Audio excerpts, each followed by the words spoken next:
The Arts District is once again the center of controversy, this time over paid parking. Today on CityCast Las Vegas, we back into a discussion over why with Jeff Huang of Taverna Costera and our very own newsletter editor, Rob Kachorese, and we ask, are the lords of parking trying to keep order, or is it just a case of pure greed? Oh, and after the interview, Janessa White will be joining us for a conversation sponsored by Simply Eloped about how eloping can be a simpler, more budget-friendly way to say I do. Stick around to learn more. It's Wednesday, December 17th. I'm David Figler, and here's what Las Vegas is talking about.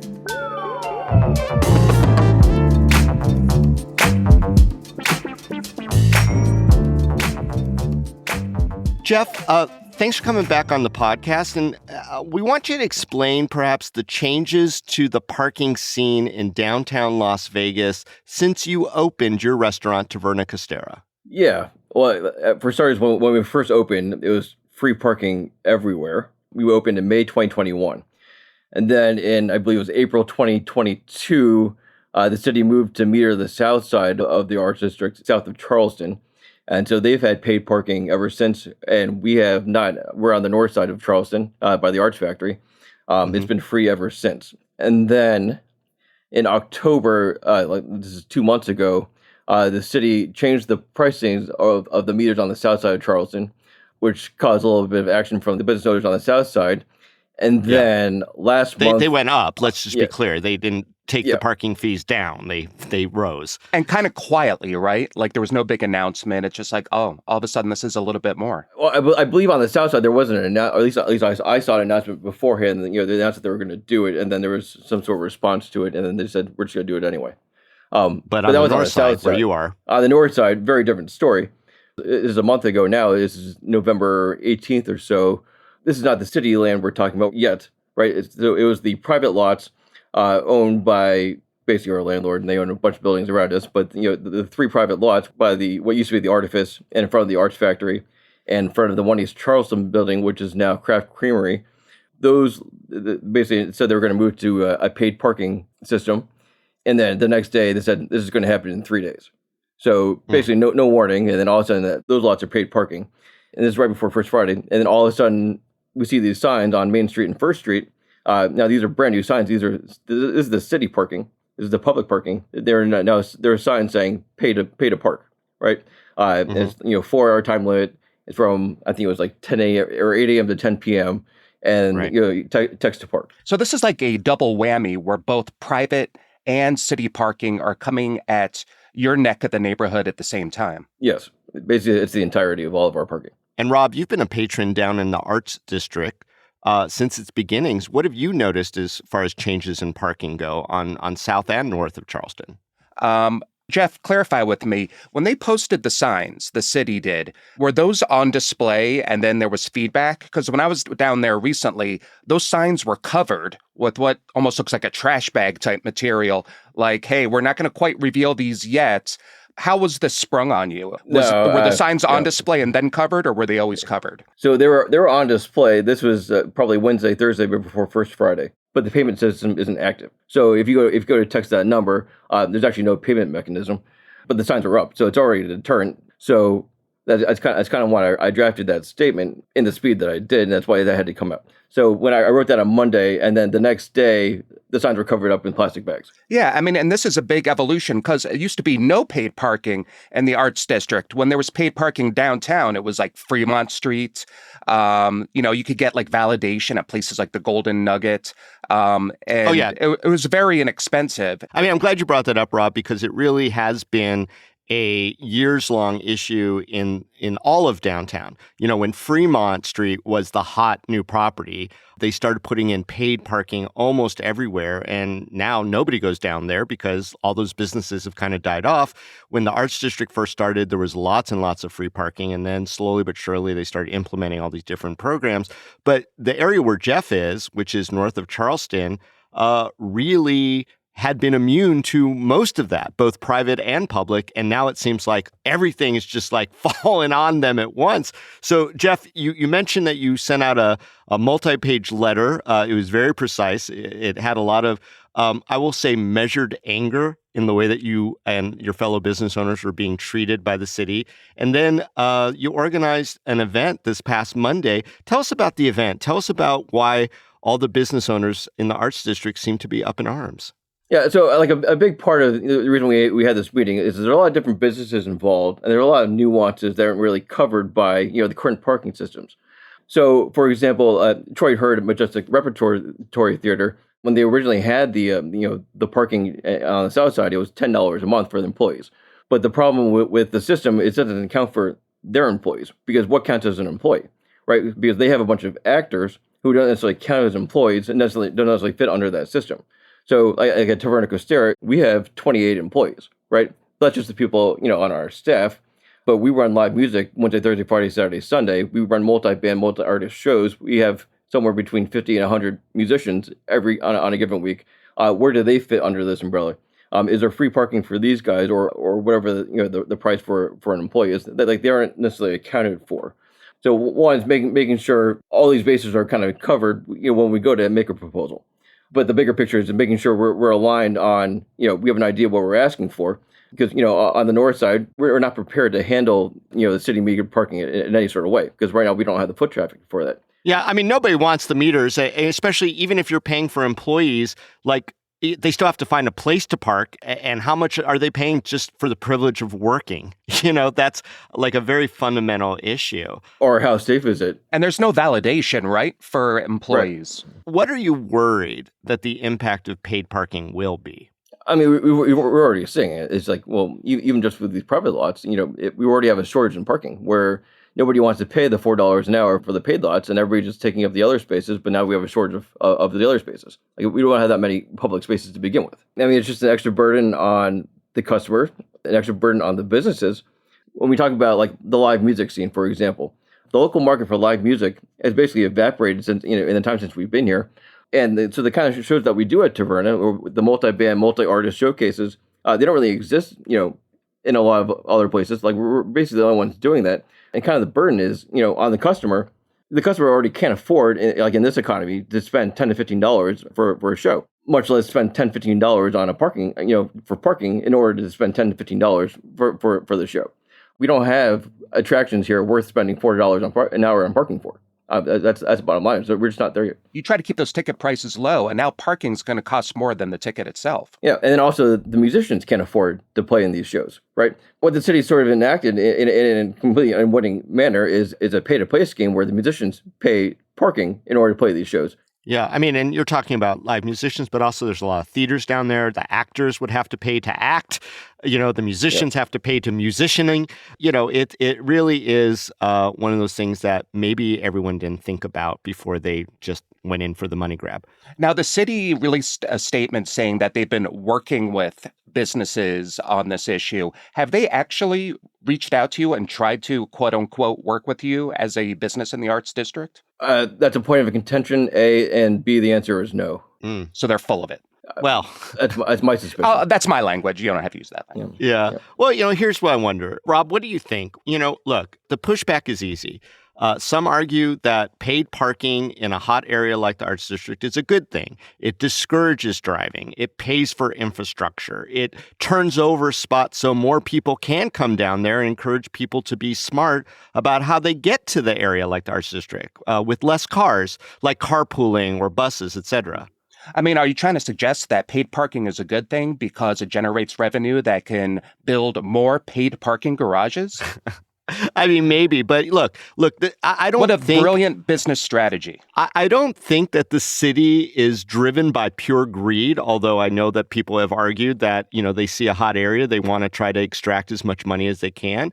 But that's not the commentary they're coming out with. They're saying, look, we do have benevolent purposes in an urban planning structure that you have to have paid parking. Do you buy any of the reasons that they do offer, like the ones I just mentioned? Yeah, I mean, there's a good argument that this is a reflection of a thriving business district where it's growing. And if we're charging for parking, that means there's people there to spend money. But I think it's also discouraging people, especially on First Friday when you see single rate parking as opposed to hourly parking. That's something you usually see on the Strip, not in the Arts District.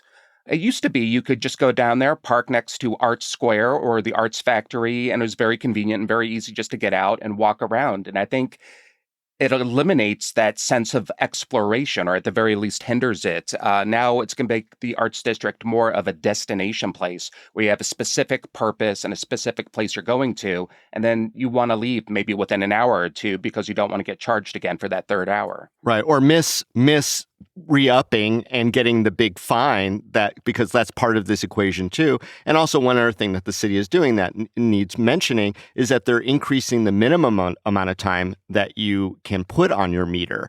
So, in parts of the South Arts District right now, you have to go for at least an hour and a half, which is a new development.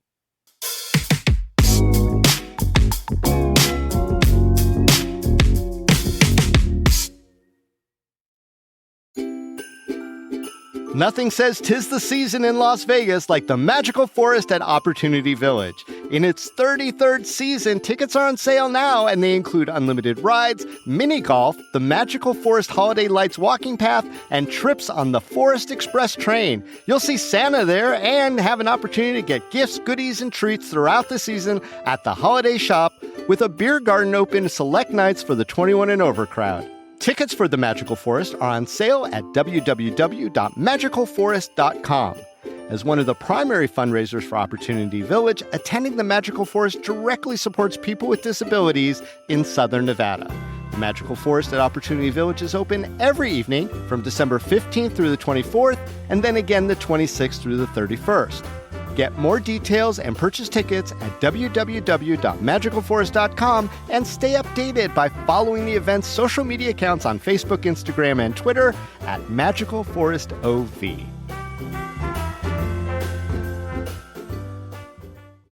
Tell me if this is you. Holidays are so far away, I don't have to worry about getting gifts. Oh my God, the holidays are right around the corner. Oh my God, I'm completely out of time. Well, if you want to skip the panic, do what I did this year, and that is get a hold of an Aura frame.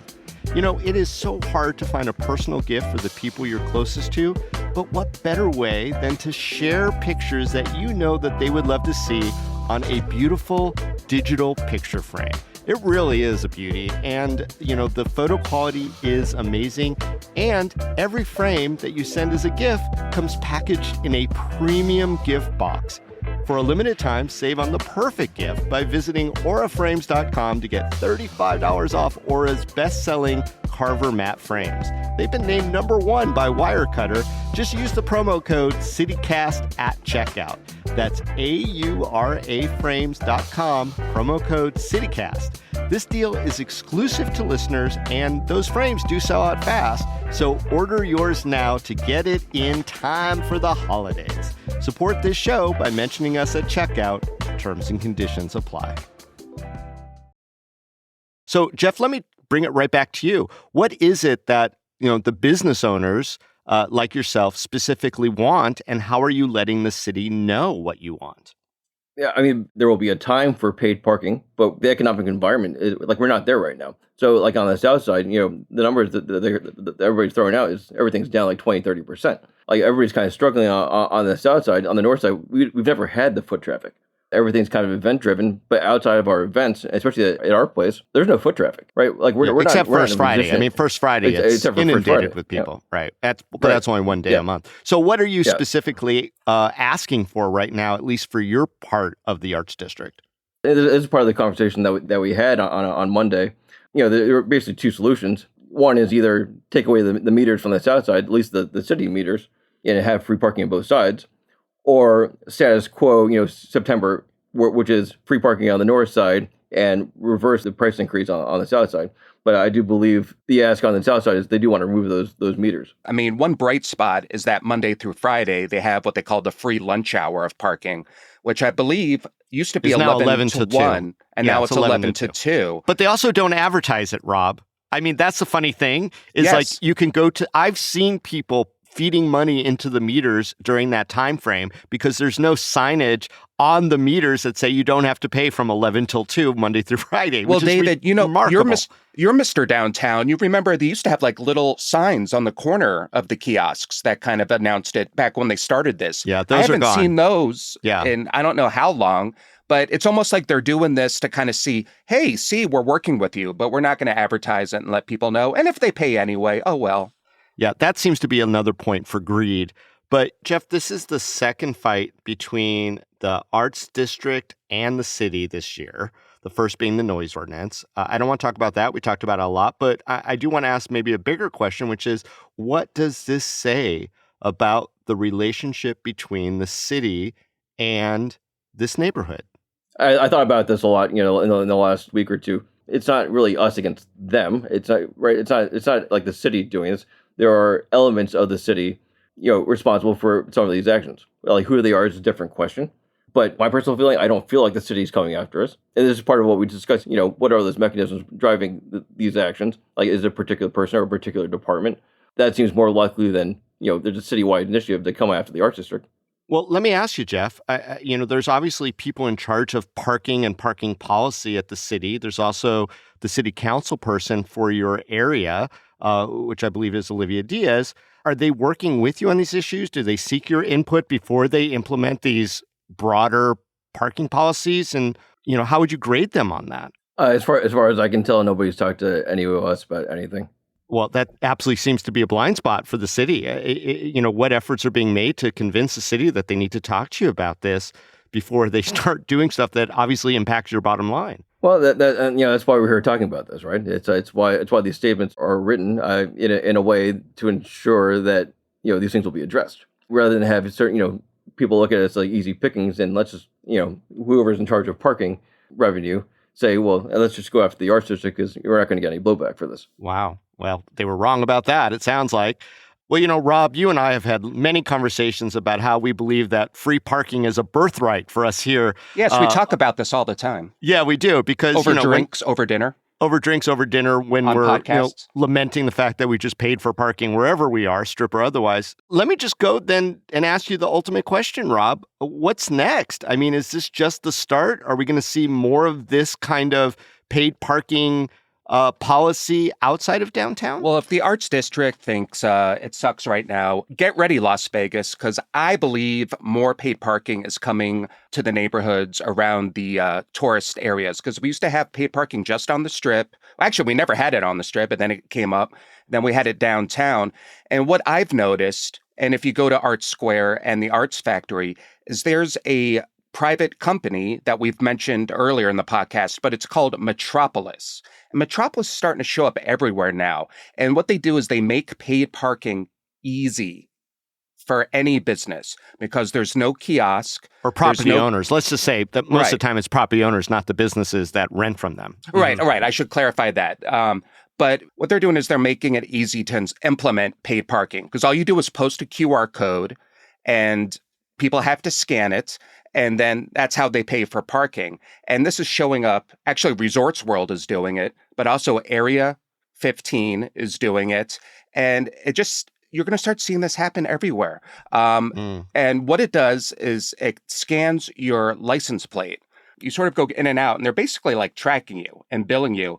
And this is something that has taken over Nashville. Our friends at CityCast Nashville did a whole episode ranting on Metropolis parking just because it was everywhere. And license plates were getting misread. People were getting like bills. They send you tickets bills. in the mail. They send you, this is a private company that uses AI or whatever, and sends you bills if you didn't pay for the parking and potentially sets the stage for your car to be towed. And I think they've sort of backed off a little bit, but at one point there was an example of like a $20 flat parking fee that came with like a $75 late fee along with this bill in the mail. So as we see Metropolis spreading, I mean, we saw Uncommons try this. They were really the first place outside of a tourist area or the airport to do paid parking in Las Vegas and just like a neighborhood. And I think that's one of the reasons that their food hall failed and closed, the Sundry, because people didn't want to pay. And I remember this very carefully. It's really just like a few dollars. I live right by Uncommons. It's not expensive by any means. But I remember talking to a friend of mine and I was like, oh, what do you think of the paid parking there? And she was like, oh yeah, I paid like $20. She didn't pay $20, but in her head, she remembers it being something like that. So it just discourages people where you're having paid parking in a place that didn't used to have it or a part of town that didn't used to have it before. But as time goes on, I think we're going to see a lot more Metropolis making its presence known in Las Vegas. Yeah, this tech is really, and God bless, we gave Nashville the boring tunnels, so why wouldn't they send us their horrible parking AI? Right. But Metropolis comes in, they set it all up for you, and then it's like profit share. Whoever owns the land doesn't have to do anything. Yeah, and the back end of tickets, both for the city and these private, is really where the big expense and the big moneymaker, I think, is for those places. Jeff, do you have any last thoughts on what can and should happen next, especially in your area? Well, I gather we're working on a petition, like a broader petition with a broader proposal for what we're looking for, but it's going to be maintain the status quo, the free parking on the north side with the city parking, and also remove those city meters on the south side is probably going to be the ask. What's your level of optimism that it's going to happen? Well, no change to the noise ordinance, so. So you're basing on your last victory that maybe you can succeed again. I love that. I mean, it's not even really a victory; it was an anti-failure. Uh-huh. All right. Well, here's to more anti-failures in the Arts District. They need all the help they can get. Hey, Rob and Jeff, thanks so much for joining us today on CityCast Las Vegas. Thank you, David. Thank you. Oh, and listener, don't go anywhere. In just a second, we've got a segment sponsored by Simply Eloped, where I chat with their GM, Janessa White, about how eloping can be a simpler, more affordable way to get married without sacrificing the fun or meaning. It's David here. I'm with Janessa White. She is the general manager of Simply Eloped. Hi, Janessa. Hi, David. So let's start right off the bat. What is Simply Eloped? You got it. Simply Eloped is the largest elopement provider in the U.S. So we are set up in 37 destinations around the United States, including Las Vegas, Hawaii, Colorado. And in essence, you get your marriage license and we do the rest. So you choose your destination, your venue, your services, place a deposit, and we plan your whole wedding for you. Fantastic. Now, I know there's a lot of Las Vegans who go elsewhere when they want to, be spontaneous and elope. But I think we're probably a little bit better known here in Las Vegas as the destination for elopements or people who just come here, decide after a night, it's time to do it. So how should a couple choose to work with Simply Elope? Why would they decide to go to you all? Well, in all fairness, Las Vegas is the OG, so you can wear that title proudly. In terms of working with Simply Eloped, because we are set up in 37 destinations and we have married over 14,000 couples, we have made the process super easy and streamlined. Yeah, I mean, I think it really just boils down to like where you're excited about, a venue that like calls to you and your honey, and then, officiant, photographer, hair and makeup, florals, permits, venues. We coordinate the whole kit and caboodle. Yeah, that's fantastic because a lot of people do have the place in mind, but I think they're kind of clueless after that. So let's get into the nitty gritty of how it works. If I'm a couple wanting to get married with you at Simply Eloped, can you talk me through that process? How would I go about doing it? Sure, let's go local. Let's say you're wanting to get married in Vegas, but maybe you're not totally, jazzed on getting married on the Strip. You want to do something a little bit different, a little maybe more elegant. Like Valley of Fire is a really big draw for people. Someone would say, hey, I want to get married at Valley of Fire. We would aid them in creating their custom package. So let's say you want to get married with an officiant, photographer, and hair and makeup. You'd pick your package, place your deposit, and then we would start the planning cycle. So we'd pair you with your officiant and start planning out a custom script. We would start working on the permit of Valley Fire on your behalf. We'd get your entire itinerary, your invoice, all of the details locked and loaded, give you the information on how to get your marriage license. And then all you have to do is show up and say, I do. Wow. I mean, Valley of Fire would not even been in my mind as a potential location. First of all, it is stunning. So that makes sense. But I wouldn't know it would be so easy to just like call someone, have them do all the work so I could go into probably one of the most unique landscapes on Earth over at Valley of Fire. That's really quite stunning that you can do that. So you intrigued me a little bit, like with the officiant and all that stuff. Am I giving you like little data points of like what I do and don't want? Like I want it to be kind of religious or not religious at all. And I kind of check those boxes and you just figure it out for me? Yeah, so you can be as hands-on as you want or not hands-on as you want. It's really up to the couple.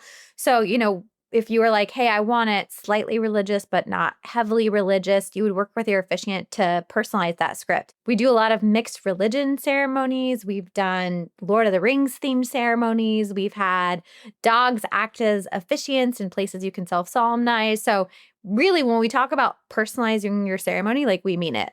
Yeah. Well, Janessa, you've been with the company for a while. What's your favorite thing about Simply Eloped?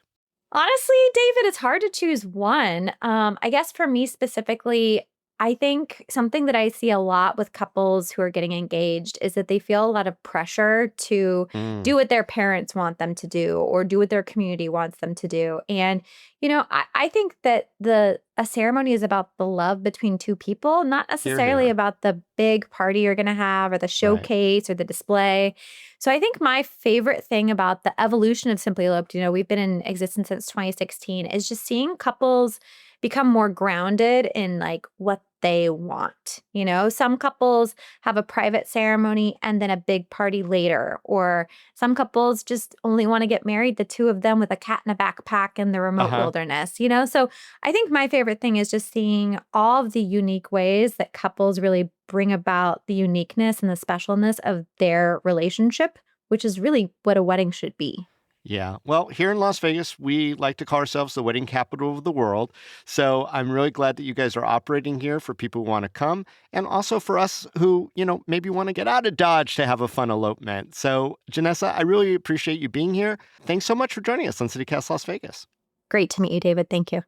And again, check out simplyeloped.com to learn more. We'll have that link for you in our show notes as well. So you're just a click away. Thanks for listening.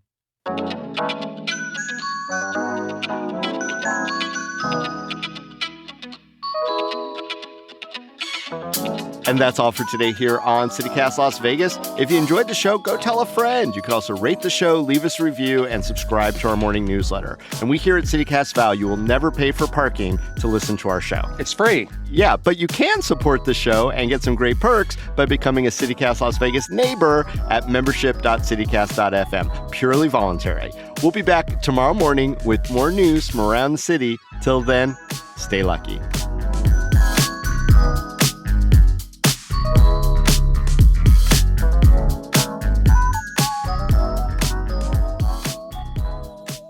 I love when North and South come together for a common enemy, parking.